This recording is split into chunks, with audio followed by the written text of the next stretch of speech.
Hello, everyone. Welcome to Progress Junior Golf. My name's Steve Jackson, and this is Aaron Cox. How are you, Steve? How are you, guys? All right. Right, now this is the 9th edition of the Progress Junior Golf Show in 2025, the 71st episode that we've ever done. Now, we have touched on this subject before, but we've never done it with Aaron because we're going to be doing tonight's show about the rules of golf.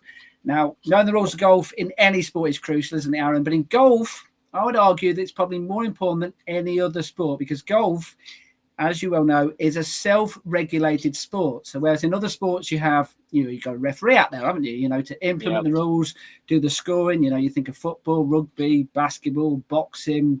It's a referee in cricket and tennis. You've got umpires out there. But in golf, and especially in amateur and junior golf, it's all done by the players. And it's one of the main reasons, in my opinion, why golf is so special. But do the golfers actually know the rules? Yeah. Do you know the rules, Aaron? Well, I need to know the basic main rules of golf. Obviously, being a PJ Pro, it's part of our certificate and our qualifications that we have to have a club level rules certificate. But but leading on what you just said, it's the only sport that you can call a penalty on yourself. Which is unique. It's an honest. Golf is a very honest game. It's about how honest you are to yourself, to the game, and to the overall royal and ancient of where golf came from. So, yeah, it is quite unique. But unfortunately, I would say from my PJ Pro's point of view, either there's still too many rules in the game of golf. Yeah, absolutely. Now, this is it's going to be a fun podcast because it's going to be a quiz. It's going to be fairly joking, things like that. So we'll do the serious point first of all with yourself, Aaron. Is the fact that there's a lot of rumours about the rules of golf, and there's a word which crops up, and perhaps in particular in junior golf, whereby the word of cheating. Now, I'm going to ask you a question about professional golf, and this is something which is going to be relevant for juniors, is that you name a professional golfer who's got a reputation for cheating. Not that I know personally, no. No, exactly. No, and that's the point, isn't it? You with professional golf, obviously, because it depends on what kind of levels you're at. But still, though, if you're at the highest of highest levels, PJ Tour, DP World, you can be called, a penalty can be called on you 6 or 7 hours after you finished your round, you've signed your scorecard, it's all been approved because of TB, i.e. Tiger, i.e. Shane Lowry. Tiger lost, I believe, lost the Masters because he did an incorrect drop, which he thought he was doing the correct one, but he on the 15th, if everyone remembers, at Augusta, he hit a shot into the water, and then he actually took 2 steps back on the wrong line, and they assessed him after social media and posts and all that stuff was saying, well, he's done the wrong thing, which I don't agree with. The fact that they've then gone back to him hours after it happened and then said, sorry, you hit it from the wrong spot. And then even Shane Lowry with his ball isolating, but because the TV camera zoomed in so close, he got a penalty and he didn't even know it moved. So, but then when you step down to junior golf and amateur golf and club golf, you can't. It's all about honesty, and there's no one else to see it unless your playing partners see it and then call you on it, which is awkward. And then that's where obviously confrontation comes in. But golf at a level, at a club level, is all honesty. Is all about honesty. Yeah, the point I was going to make on that point is the fact that people can say, oh, this person cheats and things like that. Generally speaking, it's because they might not know the rules or they misinterpretation of the rules. And absolutely, you said, and these things happen. And that's the point of this podcast, is to try and avoid those scenarios and try and give juniors, give out. I tell you what, there's going to be some adults watching this who are going to learn a thing or two about Parents. This podcast. Yes, parents, adults, just your general club goers. In general, 100%. Yeah. Right, now this is a junior golf podcast though, so and it's relevant for all golfers, as we mentioned there. But to help us out then, I met up with one of the best golf referees out there. His name's Nick Gilks. He's a referee on the Ladies European Tour. He's worked at some of the biggest events in the world, refereed some of the best players on the planet. Fascinating talking to him about some of the rulings that he's given players as well. Now, I went through some common rules queries with him and got the correct answers to those questions. And we put together a little quiz, which we're going to now have some contestants on. We've got 2 talented junior golfers, and we're going to quiz them. And then we're going to find out what they know about what they know about the rules of golf. So, right, without further ado, let's bring them on then. So we've got Isabel Toon and Tobias Slade. Let's bring them on. Here they are. Here they are. Good evening, guys. How are we this evening? Good, thank you. Not bad. Good. A little nervous, perhaps. Is that a fair comment? Right, you've got. I tell you what, you've got nothing. you've got nothing to be worried about because look, we've got one junior from the north, a boy. We've got one junior from the south, a girl. But this is not north against south. This is not boys against girls. No, we're not that cruel, are we, Aaron? No. This is going to be a fun evening. No, this is all about the coaches, because Izzy is coached by former England Golf Coach of the Year Aaron Lansbury, and Tobias is coached by another former England Golf Coach of the Year, Aaron Cox. So there's absolutely no pressure on you two, because this is all about the two Aarons. This is about how good they are at teaching you two the rules of golf, and we shall find out whether they've been any good at it or not. But right, just a quick question then for both of you. Then how much do you think you know about the rules of golf? Then you first, then Tobias. How much do you think you know? Probably the basics. Is that what you taught him, Aaron? Well, yeah, you try and get into a bit more specific stuff and specific rules, but from where Tobias is obviously at Tobias's point of his golf and his junior golf, having that knowledge of the basic rules that he would probably come into most games, they're the main ones that I try and make sure that the kids know. Yeah. And what about you? Is it very similar with yourself? Very similar. Very similar.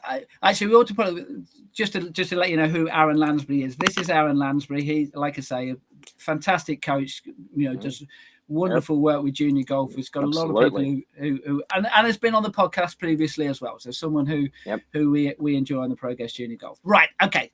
So let's get some videos on. Let's get some questions then about the rules of golf. I mean, we've got a lot to cover. I know Aaron might want to leave us about 8 o'clock, so we're going to try and fit in as many rules questions as we can between now and then. But first things first, let's meet our referee.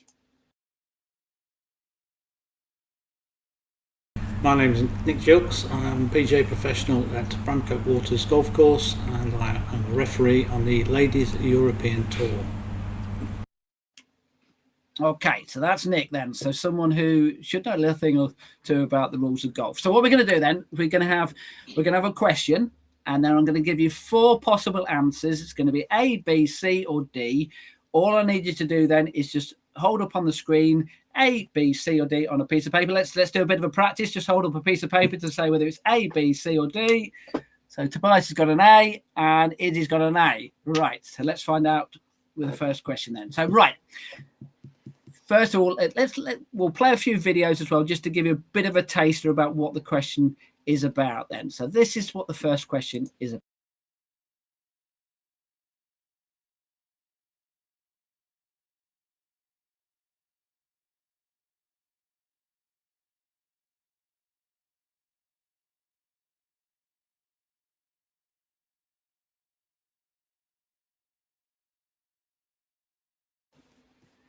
Okay, so what do we think this question is about? This question is about arrival on the first tee then. So first question then. So if your tee time is at 10 o'clock in the morning, what is the ruling then if you arrive on the tee at 10:01 a.m.? So is it A, you are not allowed to tee off and you're disqualified? Is it B, you are allowed to tee off with a penalty?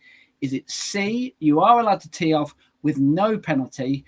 Or is it D, you're allowed to tee off with no penalty and your playing partners, well, they receive a penalty for being far too keen? So is it A, B, C, or D?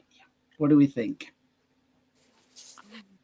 We need to see both answers before we get the actual ruling. So we've got A C, well done, and a C. Right, so let's find out what the answer is then.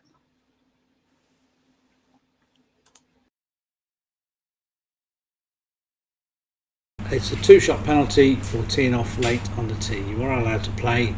If you're more than 5 minutes late, then you are disqualified. My advice would be to arrive on the tee immediately after the group ahead of you, or if you're first off 10 minutes early, to make sure you're on time and ready to play. Okay, so the first answer was B, and you both went for C. So we made a good start here, haven't we? So we've got the first question wrong straight away there then. So, okay, so just on that point then, Aaron, we had some very good advice from Nick there, but obviously there's something which he added to me afterwards, and that's if you are 5 minutes, well, he just mentioned that 5 minutes late, then you do get disqualified. So you've almost got like a 5 minute window there. But you've seen this before, I'm sure Izzy has, I'm sure Tobias has, whereby you stood on the tee and someone turns up bang on the dot. So what would your advice be as far as that is concerned? Well, it's as he said quite rightfully, if you're first off, then you want to be there 10 minutes prior to your tee time. But if you are obviously in the middle of the field, then you want to make sure that as soon as you see the group in front tee off and start walking, bang, you hightail it straight down to that tee and to tee off. Now, I do that with Tobias and the guys here at Blackwell. As soon as I see the guys starting the walk, or I hear the last tee shot, I go, right, guys, off you go. Down you go and be ready. So as soon as they can get down there, swap cards, go through their bags, get their tees and balls sorted and get their bags ready. By the time they do all of that and the preparation to get their tee shot underway, the group in front are now out of sight or out of distance for them to go straight to the tee and bang tee off.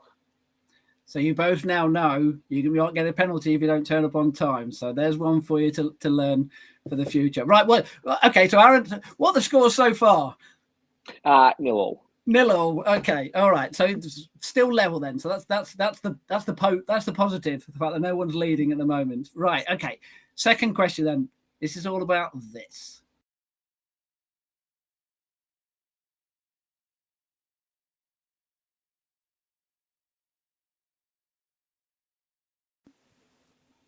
So what do we think that's about then? So that's about clubs in the bag then. So how many golf clubs are you allowed in your golf bag? So is it A, 12? Is it B, 13? This is a maximum, by the way. Is it C, 14? Or is it D, wow, many clubs as you can carry? What do we reckon then? A, B, C, or D? C, C. Right, let's find out. Under rule 4.3, you are allowed to carry 14 clubs maximum. Always count them before you tee off. Okay, so maximum 14 clubs in the bag. Well done to both of you for getting that one correct. All right, so quick question then for both of you. Have you ever turned up with too many golf clubs at a golf course before, or have you always been pretty good with that? No, but I have played with someone that has had 15 clubs.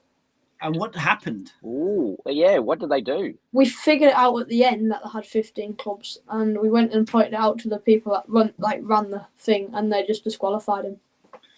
So there's a lesson for you not to make sure beforehand. Right, now Aaron can tell us a story, whether he remembers this or not, about Ian Woosnam. Is he, Tobias, are you aware of a golf professional called Ian Woosnam? Yep. Yeah. Okay, so Ian Woosnam won the US Masters. He was a former world #1 golfer. And he played in the Open Championship. And going into the final round, what happened, Aaron? He had an extra club, but it was an extra 3-wood, I believe, or an extra wood in the bag. And it wasn't until he got to the 4th tee, I believe. No, it was actually the 2nd tee. Oh, the 2nd tee. It was the 2nd tee. So he got onto the 2nd tee, and then they found out. So luckily he hadn't hit his tee shot yet on the 2nd. But he got a 2-shot penalty for the first hole that he played with 15 clubs, which then obviously, technically, whatever score he had on the first, but I think he made par. and then that's turned into a double, which I think then took his lead away, and he didn't end up winning because his head was fried, I think, after that, because his caddy, he was so upset with his caddy. Yeah. So I don't know what year that was, though. What I can add to that story is so even at professional level they can make mistakes. So there's one for you. It was the caddy who made the mistake less, but Ian Wooston was the one who needed to check his skills before he got to that first tee. So True. at the end of the day, it was his fault. I can tell you an extra part of that story as well. He missed out on playing in the Ryder Cup that year by about £150,000, and by finishing 2 shots higher in the Open Championship, he would have had that extra income and would have made it into the Ryder Cup. So talk about a caddy's mistake. Right. Okay. So scores on the board now then, Aaron. Yep. One apiece. One apiece. Right. Okay. So question number 3 then. This is what this one's all about.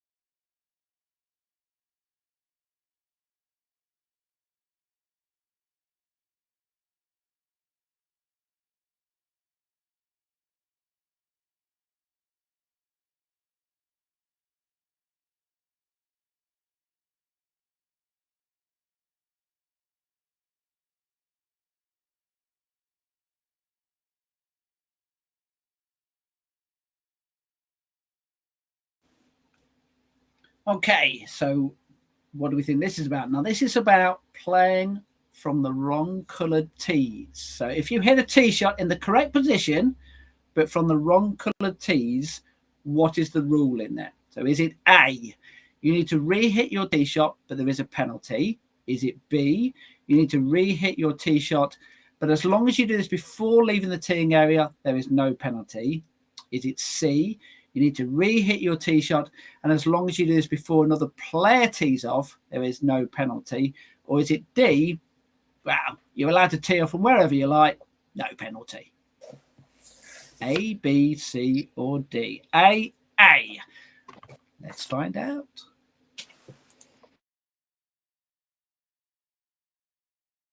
If you tee off on the wrong tee, you receive a 2-stroke penalty in stroke play, and you need to correct your mistake before you tee off on the next hole, otherwise you are disqualified. My advice would be to check the tees before you tee it up, make sure you are on the correct tee.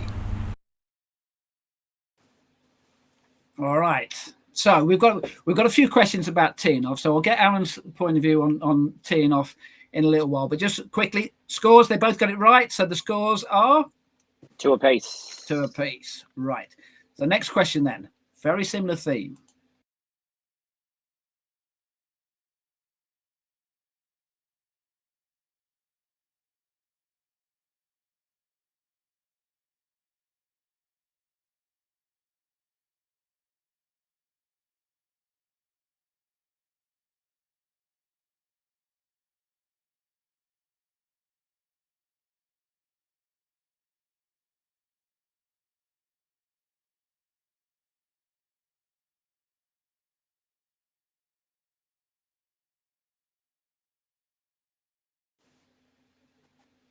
Okay, so this is about teeing the ball up in front of the tees then. So if you hit a tee shot from in front of the designated tee, but still between the tee markers, what is the ruling? So is it A, as long as you don't leave the teeing area, you are allowed to re-hit your tee shot, no penalty? Is it B, you play the ball from the original tee shot, but there is a penalty? Or is it C, you need to re-hit your tee shot, but there is a penalty? Or is it D, well, once again, you're allowed to tee off from wherever you like, no penalty? So A, B, C, or D? C. All right. Let's find out. If you tee off in front of the tee markers, you are penalised 2 strokes, and you must correct your mistake and tee off inside the teeing area. If you're close to the front of the tee markers, just take a look, make sure you are not teed up in front of them, and you're okay to play. So, correct answers again. Both got the C. Yep. So, well done to both of you there. Just on that point there with the tee markers, Aaron, is that what about if half the ball is in front of the tee and half is behind? How does that work? That's still fine. It's still part of the part of the tee. So the ball, as long as part of the ball, if you had an imaginary line, as long as a part of the ball is touching that line, the ball would be on the marker. So yes, I mean obviously, and you would then argue, well, the ball's in front. Well, but if the ball is, it's very, very similar to you're out of bounds if there's a line or a painted line. If the ball's on the line, but half the ball is out of bounds, but half the ball's on the line, is that in bounds? And the answer is yes, because it's touching the line. So, yeah, that's it's a very easy one. But I would always, whenever you're looking at the tees, I always use the back of the tee marker as the starting point, and then obviously you've got, well, that's probably another question. It is. So hold fire on that, right? Hold fire on that. I will. Okay. Right. Let's get another question about the tees then. It's all about this. Let's have a look.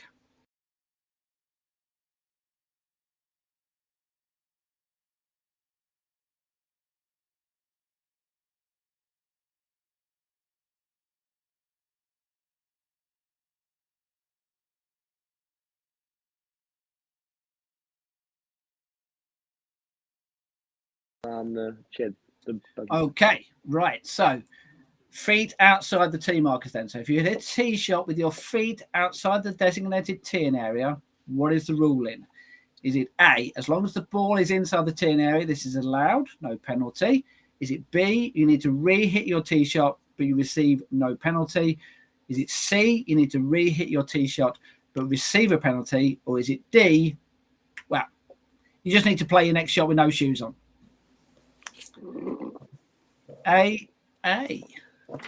Let's find out.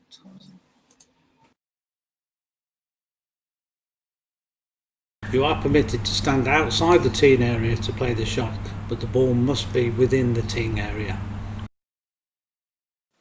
And it's actually a key point, isn't it, Aaron? They're both right, so well done to both of you there. But it's a key point, actually, because sometimes the teeing area might be better off to put the ball right on the edge of the teeing area. It might open up the hole a little bit more, so therefore make use of the whole teeing area. That's correct. Yeah, course management, being able to see the line of the hole, if it might be a better angle for a ball flight, whether it's left to right or a right to left. It might be an easier shot for you to stand your feet outside the markers and the ball to be inside the markers. At the end of the day, what he said was, as long as the ball's inside the markers, behind the markers, then that is A-OK. Right. What's the score so far then, Aaron? It is 4-all. 4-all. Okay. Next one then. Still talking about those tee markers though.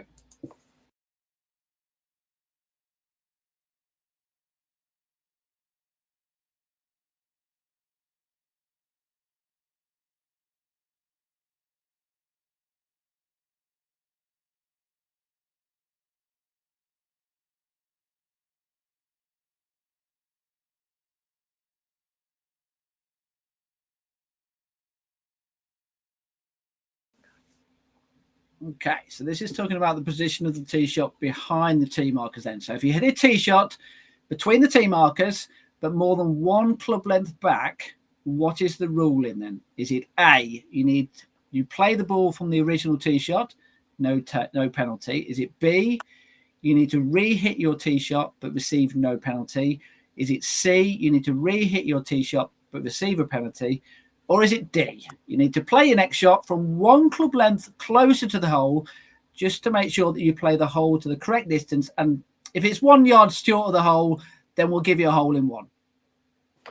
By the way, if in this entire quiz, if anyone puts D down for their answer, both Aarons are going to have some serious words with you. Is that all right? Yes? Right. A and A. Right. Very interesting then. So both going for the same answer. Let's find out what it is. Now I'm not sure I've actually loaded up the answer here, but I can tell you the answer. I can tell you the answer, Steve. Go on then. Tell me what the answer is then. It is there is no penalty because you are allowed 2 club lengths from the markers back. So he's only gone 1, so he's still in the D. So you're allowed to go from the markers back and then straight across. So you create like a D shape, a rectangle from the T marker line, 2 club lengths back, and then straight across. Okay. Right. So we've obviously spoken about the teeing area. Is there any other rules which you think you often see necessarily broken or people? No, they're the main ones. I definitely think the ruling of what happens if you tee off in front. Now, the one thing that wasn't mentioned, and obviously I know that I don't know about Izzy, but Tobias plays a lot of match play. So up here with his county in Teesside Union. So in match play, if you have your opponent tee off in match play in front of the markers, and they hit their shot, and say they hit a really, really good tee shot, you can say, "Oh, sorry, you're in front of the markers. You've got to re-hit that." Then, on the flip side, they hit a really poor tee shot and put it into a really bad position. This is purely in match play. Tobias could just sit there and be absolutely quiet as. Yes. There is a point actually for both Izzy and Tobias. All the rules that we're doing today are to do with stroke play competitions because, as Aaron mentioned there, they do differ ever so slightly on occasions with match play as well. But we're just sticking with the rules for the stroke play events at the moment. Right. So that's the teeing area then. We've got lots of questions about bunkers. So let's start with this.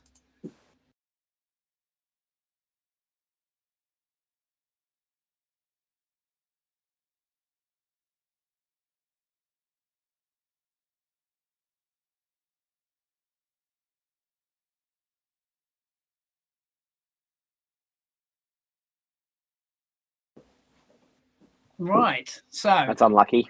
We've all had it, haven't we? Right, you get to the ball, it's in the bunker, and it's in a footprint. So what is the ruling then? Is it A, the ball can be replaced by dropping it no near the hole, no penalty? Is it B, the ball can be replaced by placing it within 6 inches of its original spot, no near the hole, no penalty? Is it C, like we saw the player there, you play the ball as it lies in the bunker? Or is it D, well, your ball obviously would have made it all the way onto the green had it not been for the bunker being raked badly. So I'll tell you what, we'll allow you to throw it onto the green, then no strokes added then. A, B, C, or D? We have a C and we have a C. Let's find out. If you find your ball in the bunker in a footprint, there is nothing you can do. The ball is in play. You need to play it as it lies. My advice would be to make sure you rake the bunker after you've played a shot and smooth all your footprints for the next player to come along and play from a good lie. Duty of care, that one purely is. Because it's very unfortunate. Like, if you get yourself, and we've all been, even myself, like in professional events, and you watch it on TV, it still happens. But you get yourself into a footprint, and you want to kind of look after A, the bunker, but B, duty of care on the golf course. Rake the bunker, and you'd hope to think that people would do the same for you. Right, another bunker question then. This is what it's all about.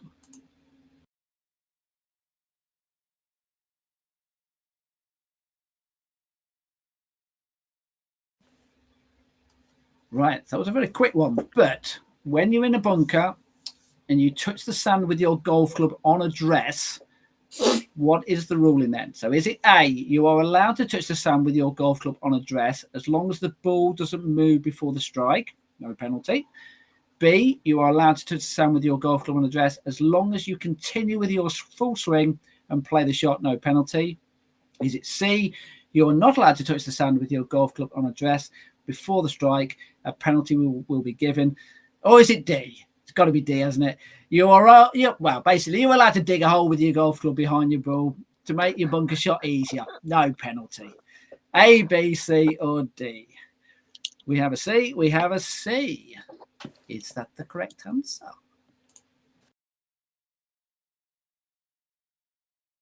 If you ground your club in the bunker by touching the sand either immediately in front of or immediately behind the ball, you receive a 2-stroke penalty.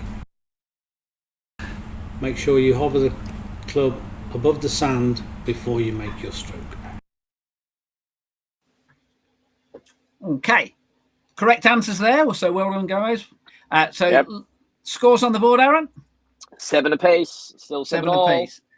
Right. Okay. So we're not going to video this, but it's a very similar question, but it's ever so slightly different though. So right, when you're in a bunker and you touch the sand with your golf club on your backswing, what is the ruling?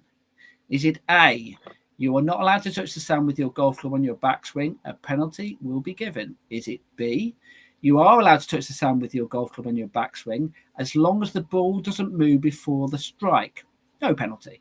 Is it C, you are allowed to touch the sand with your golf club on your backswing as long as you continue with your full swing and play the shot, no penalty? Or it's got to be D, hasn't it? You're allowed to clear as much sand from behind the ball and your backswing as you need. You can do this multiple times just to make your bunker shot easier. No penalty. A, B, C, or D.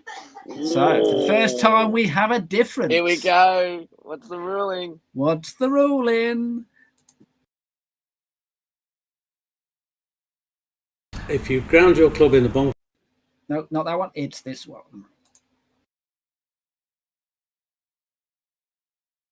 If you catch the sand with your swing on the backswing, there is a 2-stroke penalty. Just make sure when you take your backswing, you don't touch the sand.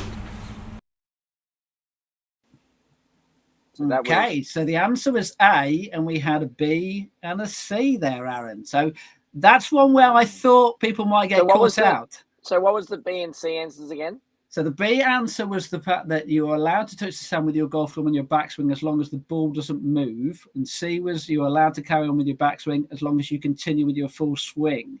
But actually, okay. But actually, it is a penalty, and I think that's one which probably catch not just juniors, but I think that'll catch a lot of players out, wouldn't it? Oh, absolutely. I mean, it's like probably that would be in relation to, say, when you're at a tree and if you swing and the tree snaps, if you keep going, no penalty. If you stop, it's a penalty because you've actually improved your backswing. So that was potentially that's where the thought process may have gone to for Tobias and Izzy there. But yeah, at no point are you allowed to touch the sand at any point. Only things you're allowed to touch, only parts of you that can touch the sand is actually your feet when you are walking in the bunker. Actually, so I'm going to ask Izzy and Tobias this then. Is that something... the reason why we didn't get a video of that is because it's actually quite difficult to kind of prove that in the sense of in the video to show someone touching the sand on the backswing. But is that something whereby you've ever seen that in a round of golf before? No? Not really. No, I suppose... You have. Okay, I was going to say perhaps as well, with links bunkers whereby they're very steep and things like that, whereby a lot of sand in that. I don't know, I've got to admit, it surprised me when I read that rule as well. So I was playing in a professional event and a player on his backswing, from what I saw, and unfortunately we were playing in a 2-ball, so it was literally his word versus my word. And unfortunately, the last 10 holes were very, very icy. Right. Another bunker question then. Let's move on to this one.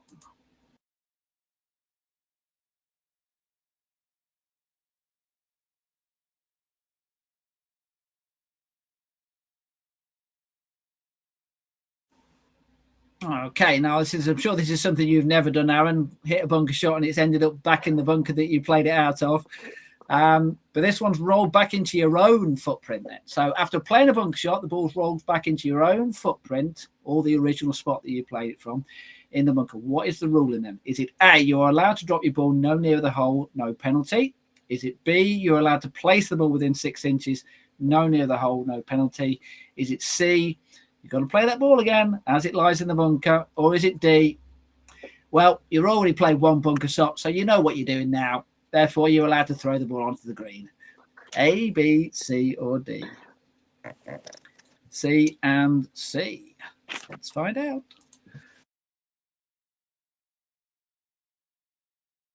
If, having played a shot from the bunker, the ball rolls back into either your footprints or the splash mark from your original shot, then unfortunately the ball is in play and you need to play from that spot.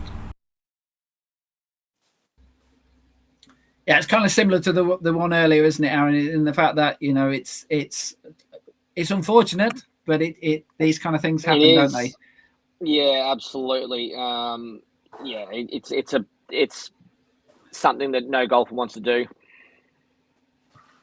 Right. What's the scores on the board then at the moment then? It's still 8-all. Still 8-all. Okay, right. Another one in the bunker then.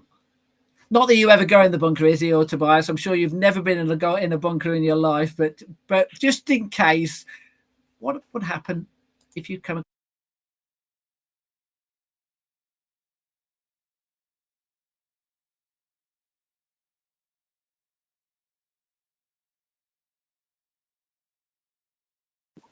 Ooh. Oh, yeah, exactly. Ooh. Right. So your ball comes to rest against a stone in the bunker. You remove the stone and the ball moves. So what is the ruling? Is it A, you must replace the ball to its original position, no penalty? Is it B, you must replace the ball to its original position with a penalty? Is it C, you play the ball as it lies now in the bunker with a penalty? Or is it D, well, if the stone hadn't been in the bunker in the first place, your ball obviously would have missed the bunker. So once again, you can throw it onto the green, no penalty. A, B, C, or D? We have a B and we have an A. So we have, once again, a different answer. Let's find out.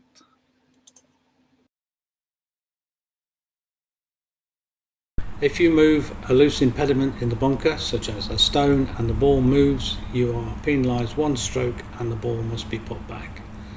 Be careful if taking loose impediments away from the ball that you don't touch the ball or make it move. If in any doubt, leave it and play the shot. Okay, so we have an A from Tobias and we had a B from Izzy, and the correct answer is B. So there is a penalty there. Is that something which you've happened to you then, Aaron? I don't personally think so. I don't think I've moved. I'm kind of on the advice. If it's a little bit probably too close or too hard for me to get to, I kind of just leave it there and play through it and try and take the medicine and get out. Because the momentum of my club will sometimes, 9 times out of 10, be, well, a lot bigger than what the stone's going to actually do to the ball. Yeah. All right. So scores on the board. We have a leader. Yeah, Izzy's taking the lead on 9-8. Okay. Right. Staying in the bunker. What about this?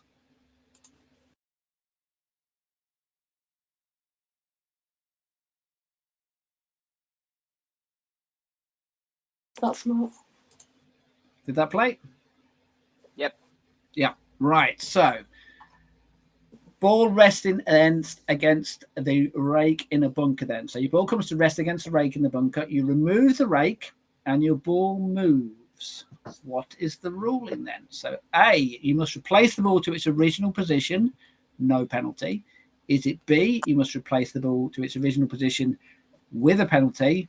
Is it C, you play the ball as it now lies in the bunker, no penalty? Or C?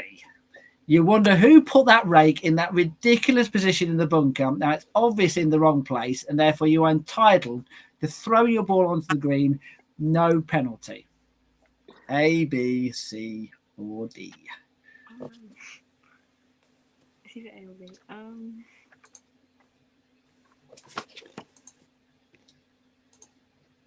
Okay, right. So we have an A and a C here. Let's find out.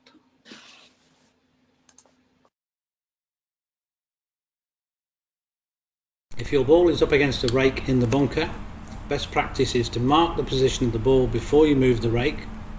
If the ball moves, you replace the ball on its original spot, no penalty.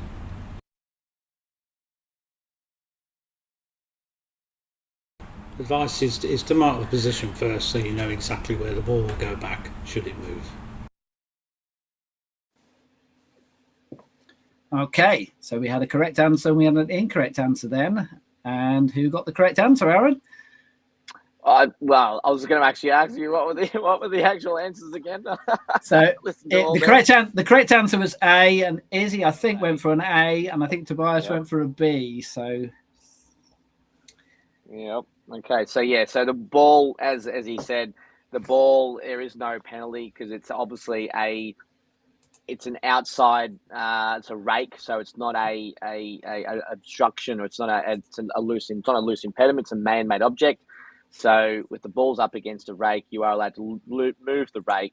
The ball does move. You are allowed to put the ball back into its original position. No penalty. Is that one which you've come across? Presumably that is probably something you. Yeah, it happens. It gets, quite frankly, it happens a lot purely because, Steve, people put the rakes in silly spots. Actually, just on that point, obviously this is a rules podcast and we're talking about the rules of golf. That's an etiquette issue, isn't it? So what would your advice be on that? So my rule of thumb is an etiquette thing is with the rake, when you're finished and you're outside the rake, I kind of like toss the rake back in the middle of the bunker, aiming on the order of play. So in other words, aiming the rake at the flag. Because then the ball's going to get to the middle of the bunker, and if it does then sit up against the rake, it's in the middle of the bunker. It's not on the side. Okay, right. So what's the score? 10-8 to Izzy. 10-8 to Izzy. Right. Okay. Gap is widening, Tobias. I'm blaming the coach. So did I? Right. Let's have a look at the next one then. So.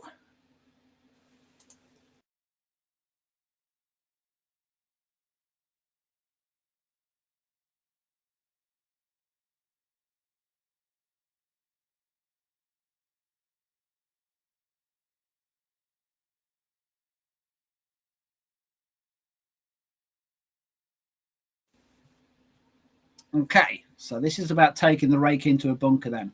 On entering a bunker to play a shot, you pick up the rake and you drop it in the sand. What is the ruling then? So is it A, you will receive a penalty for testing the sand? Is it B, you will receive a penalty for testing the sand, but only if the rake was outside the bunker beforehand? Is it C, you will receive no penalty? Or is it D, well, you're allowed to rake the bunker until your ball is pushed outside the bunker, and no penalty, of course. A, B, C, or D. So we have a C and we have a C. Let's find out.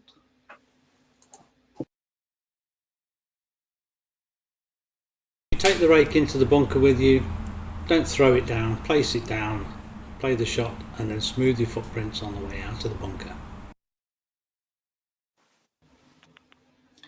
Now, my understanding, I think this rule has actually changed ever so slightly as well, I think, hasn't it, Aaron? Because I don't think you really were supposed to be taking rakes into bunkers and dropping them in the sand. You were supposed to really leave it until you played your shot. But I think they might have adapted that rule in recent years. Yeah, I think that's mainly for, speed of play. But yeah, right, taking it into the bunker and keeping it near where you're going to be saves time when raking the bunker and then coming out of the bunker. Right. Okay. So correct answer was C. Both got C there. So the scores are 11-9. 11-9. Right. Another bunker question coming up.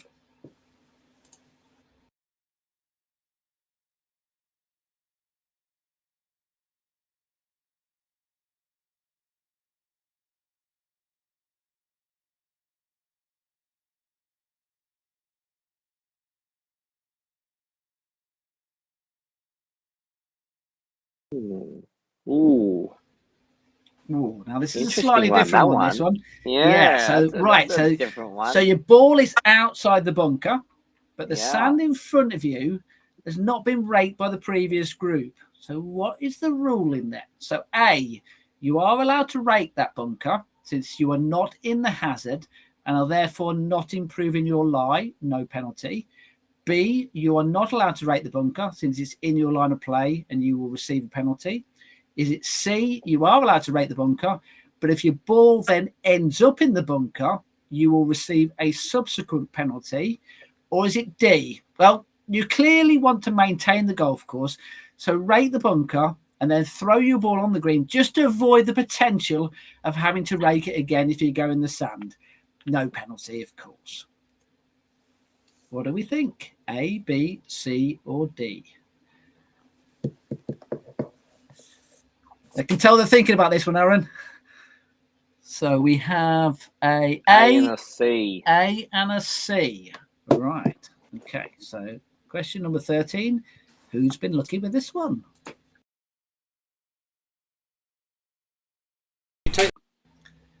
It's 14. Hold on.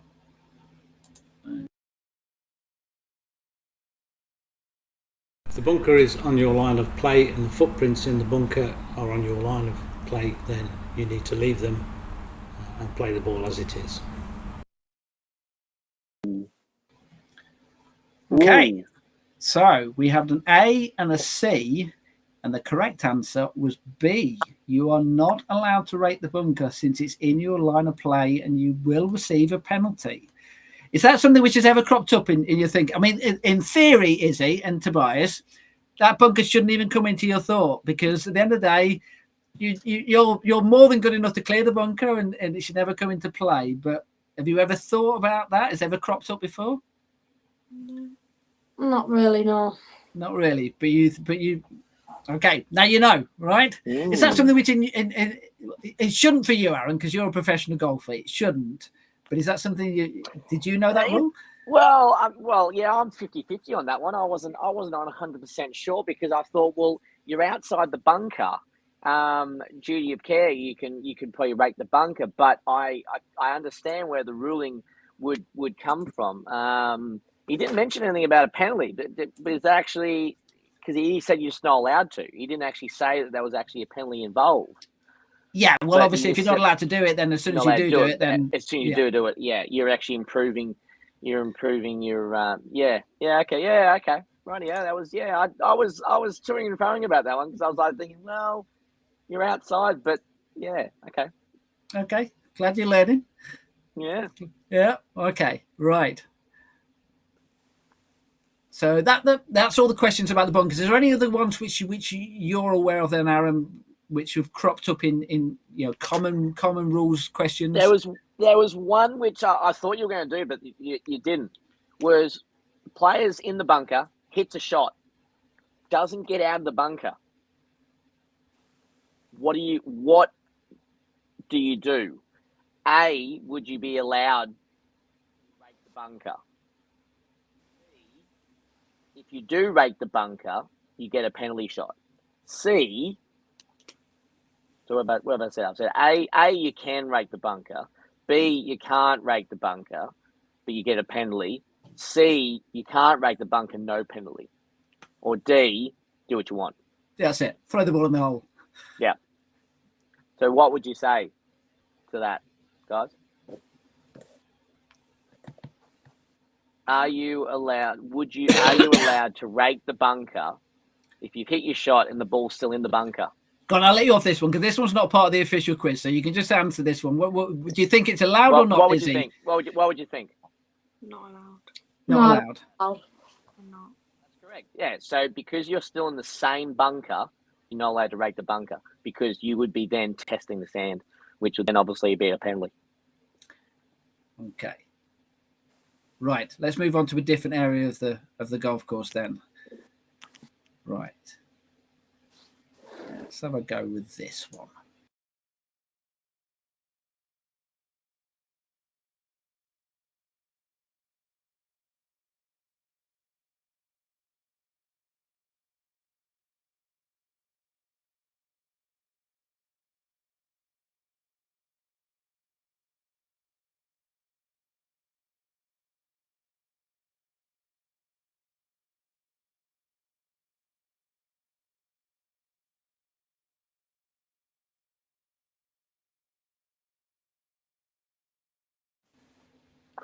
Okay. Cardinal sin.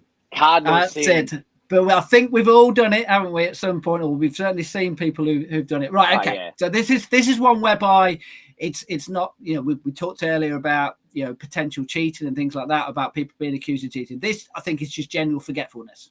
So, right, so it's a ball whereby you move your ball marker then so it isn't in the way of another putt, but then forget to put it back to its original position before you hole out. And as you saw there, player hold the putt. So what is the ruling then? So A, you have played from the wrong position, but as long as no advantage has been gained, there's no penalty. Is it B, you have played from the wrong position, but since the hole has been completed, there's no penalty? Or is it C, you have played from the wrong position and will receive a penalty? Or is it D, well, you move your ball marker to help your playing partner, so you're obviously a considerate golfer, no penalty? They're already answered, Steve. Already answered, yeah. They know it's not going to be D, don't they? They've picked that up. Right, okay. But are they right? Are they right? Okay, let's find out.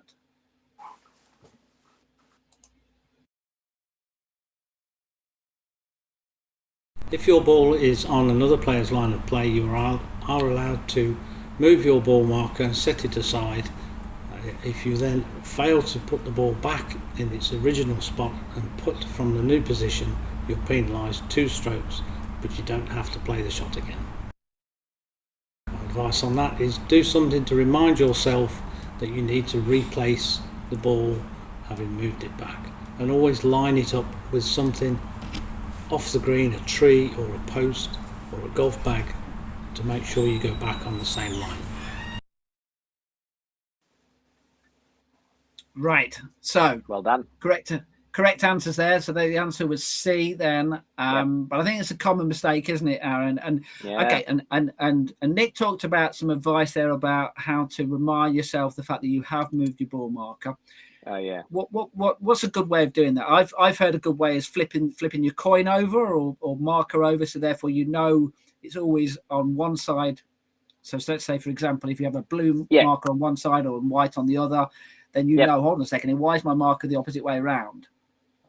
I always use, like he said, I tree, a post, a bag, but then what I do is I stand on that line. I don't move off that line.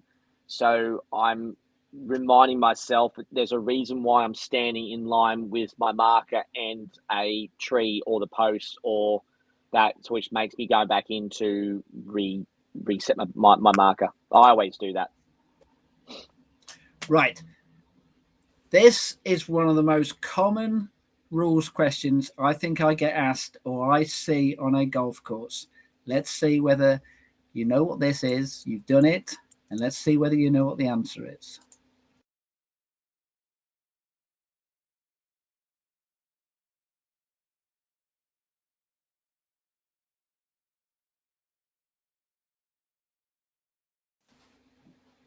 So then, you've got a putt on the green and it hits another player's ball on the green. I know Aaron needs to shoot off in a few moments, so we'll hopefully get this one in, because I think this is an important one. What's the ruling then? So, right, A, the other player's ball is moved back to its original position while your ball stays where it is. There is a penalty to you, the person who hit the putt. Is it B, the other player's ball is moved back to its original position while your ball stays where it is? There's a penalty to the other player, the one who didn't mark the ball. Or is it C, the other player's ball is moved back to its original position, your ball stays where it is, and there's no penalty for either player? Or is it D, well, you are rewarded for your accuracy in hitting another ball by being given your next putt on the next hole? A or A? Let's find out whether you are correct.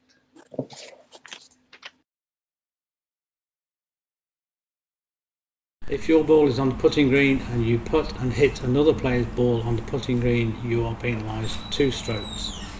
The ball you've moved needs to be replaced and you play your shot from where it comes to rest.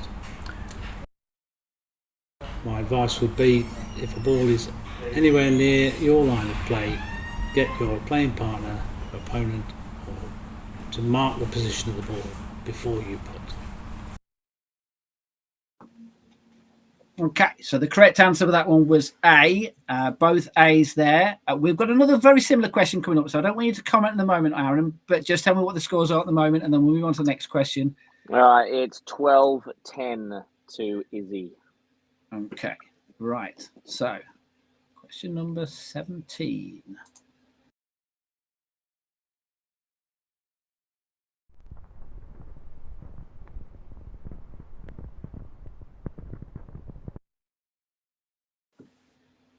Okay, now it wasn't the best of clips because actually the ball was supposed to hit the other ball, but Right. but anyway, so you put from off the green this time, hits another player's ball on the green. What is the ruling then? So is it A, the other player's ball is moved back to its original position while your ball stays where it is? There's a penalty to you. Is it B, the other player's ball is moved back to its original position, your ball stays where it is, penalty to the person who didn't mark their ball? Or is it C, the other player's ball is moved back to its original position, your ball stays where it is, no penalty to either player? Or is it D? Hold on, because it's got to have to be D for this one. You are rewarded for your accuracy in hitting another ball from off the green this time. Wow. On the next hole, we'll just give you any putt you have, any distance. Right. A, B, C, or D. Right. 2 C's. 2 C's. Let's see whether they're correct. If you play a shot from off the green and your ball strikes another ball on the green, there is no penalty. You play your ball from its new position and the ball that was moved needs to be replaced. If there's a chance you could hit the ball that's on the green, ask your playing partners to mark that ball before you play. 2 correct answers. Yes, right. So correct answers there, but there is a difference there between off the green and on the green, isn't there, Aaron? And that's something. And also, as we mentioned, there is how often have you seen that, Izzy, whereby you've been in a group, and same with you, Tobias, whereby you've been in a group, someone's not marked the ball, someone's hit a putt, and you've all looked at each other and gone, "What do we do now?" Has that happened? Okay, has that happened this month? No. No. Has it happened this year? Nope. You reckon? I reckon I've seen that. How often have you seen that, Aaron? I've seen that on many occasions. Well, when you're on the green or off the green? When not necessarily off the green. Off the green very, very rarely happens, but people on the green. I get it a lot when I play pro-ams and I have amateur playing partners with me. Okay. So yeah, I see that a few times when I play pro-ams when say a ball is on the green near the hole. All right, it may not be right near the line of play, but another player just starts hitting a putt, and I'm like going, "Oh no, hang on, wait, please don't." And then when it misses, I just go, "Guys, make sure you mark your balls before you see your putts." Yeah, but off the green, sometimes it can help you, sometimes it can hurt you. You can kind of get lucky sometimes when you hit a shot and it hits someone else's ball. You can actually get a ricochet closer to the ball, but then at the same time, you can also get a ricochet away from the hole. Right, scores on the board then. Right, so before I leave, it's 13-11 to Izzy. Right. We're going to do one more then.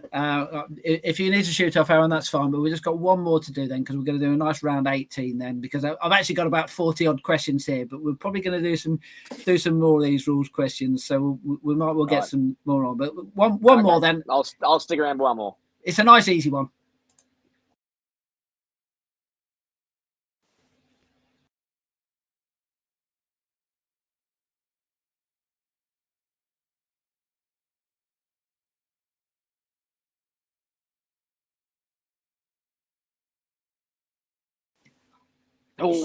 Oh, the bane of our lives. So it's a question. It's a rules one, but it's also an etiquette one as well, right? The tee-shot then finds the middle of the fairway then, but your ball ends up in an unrepaired or an old divot. What's the ruling then? Is it A, you're allowed to drop your ball no nearer the hole, no penalty?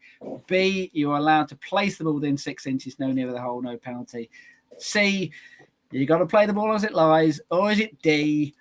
You divot, well, it stopped your ball going 30 yards further, so you're allowed to move it 30 yards further down the fairway for no extra shots then. A, B, C, or D? And they've all gone 4C. If your ball on the fairway finishes in a divot, unfortunately there is nothing you can do and you have to play the ball as it lies. My advice would be always replace your divots, whether it's on the fairway or in the rough. Always put it back. It's like an etiquette duty of care thing again, going back to like with the footprints in the bunker. This is like looking after the golf course, but also giving your other playing partners, although you may be playing against them and you want to beat them, but it's a little bit of etiquette that you keep the course after you hit a shot. You put the sod back in the grass, or if you're using sand, you fill the divot up with sand. And unfortunately, it's a very contentious question because it gets brought up every year with R&A about divots, and even Jack Nicklaus himself says that divots should be GUR. Good luck trying to police that and trying to prove the fact that it's a divot and all that type of thing. But, okay, right. So 18 questions then. What's the final scores then? The final score, drum roll, we have a winner of Izzy on 14 and Tobias on 12. So the winner then is today is this coach, as opposed to that coach. This coach. That coach, right. Okay, so just a quick one for Izzy first of all then. As far as the rules are concerned, what have you learned with our little mini quiz then? I've learnt some new rules Okay, good. that I didn't know. I think that's about it. Okay, well that's good. That's a good sign. What about you, Tobias? Then, because obviously you need to have a word with your coach and try and make sure that he's teaching the proper rules to you. It's mainly just the rules in the bunker. Couple of them I didn't know. Well, to be fair to you, that you've never been in a bunker before, have you? You see, so I wish. yes.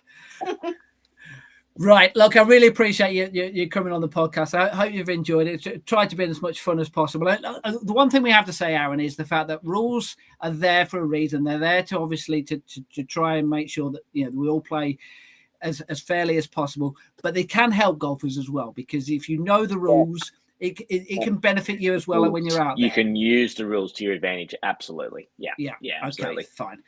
Right. So that wraps up this. And so this is a rules quiz podcast we've done. The podcast for next month, and we're going to do we're going to do a review of the season. We're going to look back at the events we've run this year.